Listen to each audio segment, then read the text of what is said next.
As we come on the air tonight, we are tracking potentially severe weather that is headed into our area. We have team coverage prepping you for Cold Red Saturday. First, Chief Meteorologist Alan Sills will take us through the timeline. Alan?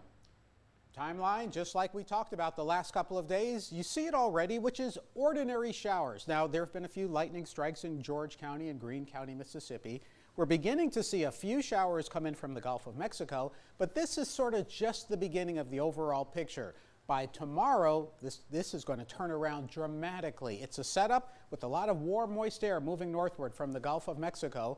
The winds where we are will pick up. We'll have a wind advisory tomorrow, a coastal flood warning due to water being pushed up against the coast. And then we look back at this front separating the cold, dry air from the warm, humid air. Combine that with the jet stream, the winds above, then scoop down and go back to the north, and you get large rotation in the atmosphere. Now that's the setup for severe weather. It's the reason why so far today the active weather has stayed in Missouri, Arkansas, and Texas. And you could see that line of thunderstorms pretty long, pretty strong, while ahead of it just ordinary thunderstorms. That's what we are watching for tomorrow. So it's going to take a while for it to get here. Do keep in mind that what you hear about today, you're going to hear about wind damage, maybe tornadoes in parts of Arkansas and Texas. They are under a level 4 out of 5 risk for severe weather. As this system moves from the west to the east tomorrow, notice we're under a level 3. So even though it's going to be a powerful system, the trend is for it to gradually weaken, not to totally weaken, but gradually be less strong by the time it gets here for tomorrow. So at least that's something positive. Now start with the other positives. Flooding, not likely. We'll get an inch of rain, maybe 2 inches of rain. Large hail right now doesn't look too likely. The threat of tornadoes is medium. And because this system doesn't have a history, I can't tell you what it's done already, so it's hard to predict what it could do. But a medium threat of tornadoes, a high threat of straight line winds, winds that will gust 60, 70, 80 miles an hour.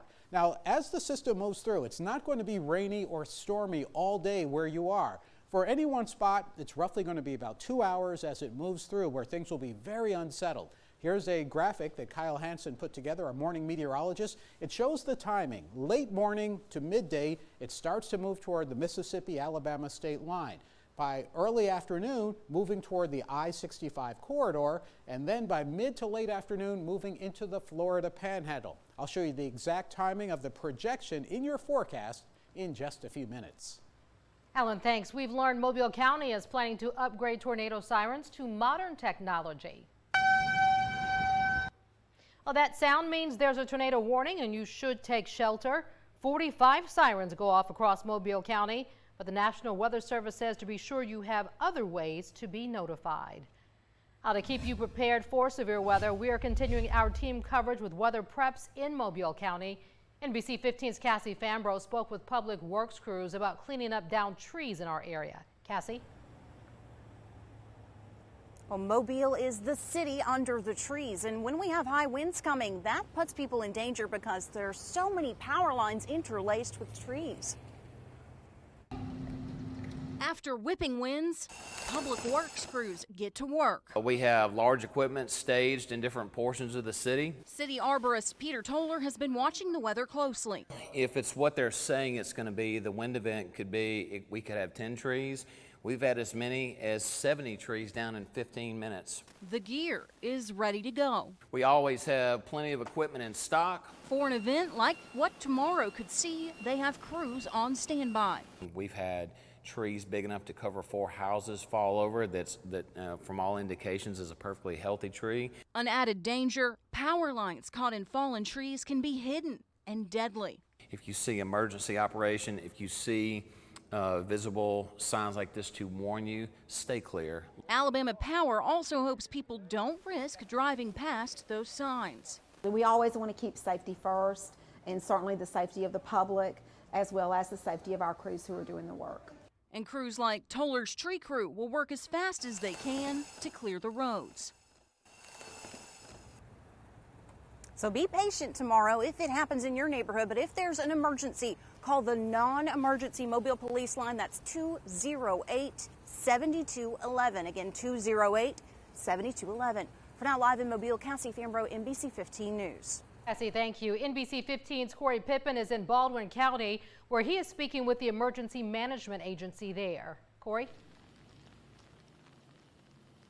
Well, Greg, Kim, Baldwin County EMA is watching this storm closely. They're on high alert, tracking its movements and impacts as it continues to move eastward.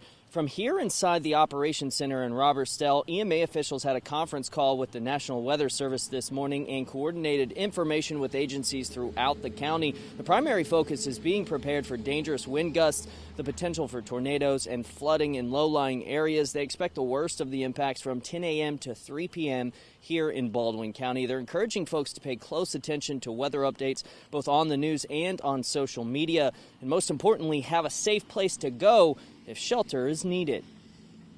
A safer place is center of the room, lowest floor, no windows.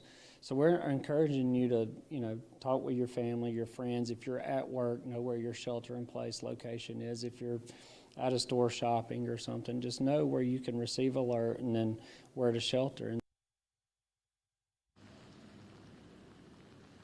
Now, the Baldwin County Sheriff's Office tells us deputies will also be out monitoring road conditions throughout the day tomorrow. As we have reported, the Baldwin County School District has also canceled all extracurricular activities throughout the day. Reporting live, I'm Corey Pippen, NBC 15 News. Corey, thank you. Of course, the effects of all this potential bad weather is already being felt along our beaches. High surf and the danger of deadly rip currents is to be taken seriously. NBC 15's James Gordon continues our team coverage tonight. He is live in Gulf Shores and has been monitoring the conditions. James?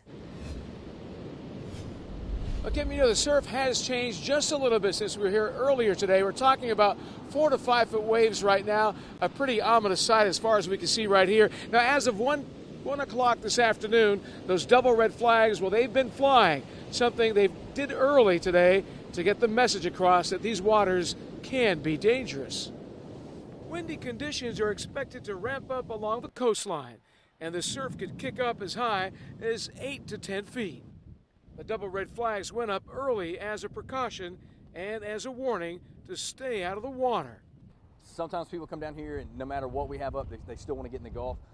At that point, the lifeguards will be out patrolling the beach and talking to people about the dangers of entering the water.